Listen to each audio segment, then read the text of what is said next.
देखो, दो प्रकार के लोग होते हैं, एक सच्चे होते हैं और एक ये तो जानते हैं कि सच क्या है लेकिन कभी बोलते नहीं है। वो बोलते हैं यार मेरे समय पे अगर कोई अच्छी कोचिंग होती मैं चले जाता तो मैं भी पढ़ाई कर लेता, आज मैं भी जॉब लग जाता। क्या उसके जमाने के लोग जॉब में नहीं लगे? लगे, है ना। हमारे समय पे ऐसी सुविधा होती तो हम ऐसा कर देते। या मेरी तो किस्मत खराब थी तो मेरी सरकारी नौकरी नहीं लगी, मुझे तो यार ये नहीं पता था, वो नहीं पता था। उस इंसान को पता है कि उसने कुछ नहीं करा, है ना। जिस समय जैसी परिस्थितियां थी, सामने वाला चाहे तो कर सकता था। तो एक तरीका होता है दुनिया भर से झूठ बोलते रहना, लेकिन वो इंसान अपने आप को जानता है कि गलती उसकी है। और एक वो होता है जो वास्तव में आपको सही सलाह देगा कि यार देखो, हमें उस समय सब चीजें मिली लेकिन हमने उसका फायदा नहीं उठाया, हम इन चक्करों में लगे रहे, उन चक्करों में लगे रहे और हमने अपना समय खराब करा, तुम मत करना। अगर ऐसे लोग आपके पास हैं तो इनकी आपको पूजा पाठ करनी चाहिए, क्योंकि ये जीवन की आपको सही सलाह दे रहे हैं। बहुत पिसाना पड़ेगा, बहुत तपना पड़ेगा, बहुत मेहनत करनी पड़ेगी, तब जाके आपको सिलेक्शन मिलेगा। ये बात ध्यान रखना, इतना आसान नहीं है जितना आसान आप इसको आज समझ रहे हो। जितनी आसानी से आप 2 4 5 घंटे पढ़ के और अपना समय बिंदास बर्बाद कर रहे हो, बाद में पछताओगे, है ना। समय की एक बात होती है कि जब वो बीत जाता है ना, तब उसकी कद्र समझ में आती, तब पता चलता है। फिर लोग बाद में पछताते हैं कि यार काश अच्छे से पढ़ लेते। घर वाले जब सपोर्ट कर रहे होते हैं तो कुछ लोग, मैं आपको बता रहा हूं, 10 में से 1 या 2 लोग ऐसे होते हैं कि जब घर वाले उनका सपोर्ट करते हैं तो वो उसको वास्तव में कन्वर्ट करते हैं, उसका एक्चुअल में फायदा लेते हैं। 10 में से 8 लोग वो होते हैं कि घर वाले सपोर्ट कर रहे हैं ना, अरे बिंदास रहो, कोई टेंशन नहीं, घर वाले अपने साथ हैं। घर वाले ये सोच रहे हैं कि तुम मेहनत कर रहे हो, तुम पढ़ाई कर रहे हो, चलो 1 आध 2 साल का टाइम दे देते हैं, जॉब तो लगी जाएगी भाई, होना है तो 1 आध 2 साल में तो हो ही जाएगा। तुम तो मस्त मौला, कोई टेंशन नहीं, घर वालों की तरफ से छूट, पैसा आ रहा है, पैसा दे रहे हैं, खर्चा उठा रहे हैं, या जो भी चल रहा है, टेंशन नहीं। अब 2 साल निकल गए, तुमने तो ऐशो आराम में निकाल दिया। घर वाले बोलेंगे बेटा अब चुपचाप जो जॉब मिले वो लगो, प्राइवेट मिल रही प्राइवेट लगो। लड़कियों को बोलेंगे अब तुम्हारी शादी होगी, अब हमको जो है अपनी जिम्मेदारी निभाना है। तब लोग गिड़गिड़ाते हैं, उनके पैरों में पड़ते हैं कि अरे ऐसा मत करो, हमको थोड़ा टाइम और दे दो।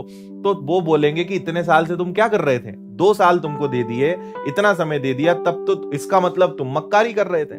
तो तुम जब उस समय नहीं सुधरे तो आगे क्या सुधर जाओगे।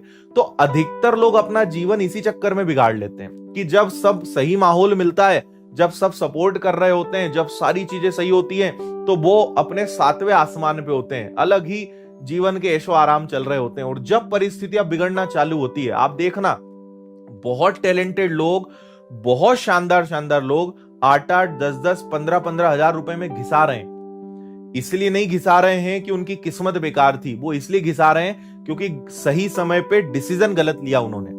आपको ये बात पता होनी चाहिए कि ये जो उम्र होती है ना, मतलब आप मान के चलो कि 22 से लेके 28, मैं एक स्टैंडर्ड बता रहा हूं, प्लस माइनस भी हो सकता है। कुछ लोग इससे ज्यादा उम्र में होंगे लेकिन मेहनत कर रहे होंगे, कुछ कम में कर रहे होंगे।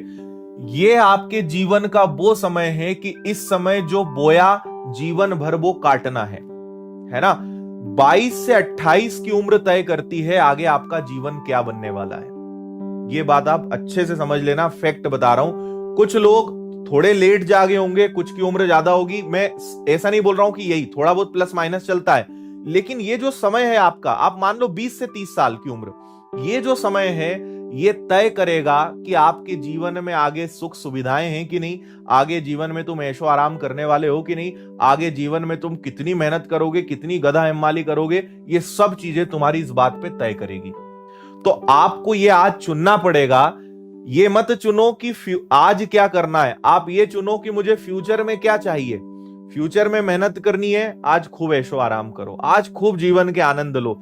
वैसे ऐशो आराम करने लायक तुम्हारे पास कुछ नहीं है, ना तुम्हारे पास लाखों करोड़ों रुपए हैं। ऐशो आराम से मतलब क्या है कि बिंदास, घर वालों से जिद करके मोबाइल ले लिया, घर वालों से जिद करके गाड़ी ले ली, है ना, दोस्ती यारी बना ली, फोन पे लगे हुए हैं, घूम फिर रहे हैं, ये आपके जीवन के ऐशो आराम है। ऐशो आराम किसको बोलते हैं कि मस्त तुम फ्लाइट से जा रहे हो, विदेश घूम रहे हो, 1.5 2 लाख का मोबाइल है, बढ़िया सी एक मस्त 50 लाख की गाड़ी खड़ी है, एक अच्छा घर है, इसको ऐशो आराम बोलते हैं। लेकिन आपका ऐशो आराम अभी तो कितना नीचे है, क्योंकि कुछ है ही नहीं तुम्हारे पास। जीवन के कुछ छोटे मोटे टुच्चे काम है, उन्हीं में लगे पड़े अपन। है ना। और हम क्या समझ रहे हैं, मस्त जीवन चल रहा है। आप तय कर लो, आगे आपका जीवन पूरा मेहनत भरा जाने वाला है। और अगर वास्तव में परमानेंट ऐशो आराम चाहिए तो आज मेहनत कर लेना। ये आने वाले 1 या 2 साल हैं आपके पास, ठीक है, जिसमें आपने जो कर लिया सो कर लिया। और 2-4 साल आप ले लो, जो कर लिया सो कर लिया, जो बो दिया सो बो दिया। फिर तुम्हें बस काटना ही है। अच्छा बोगे अच्छा मिलेगा।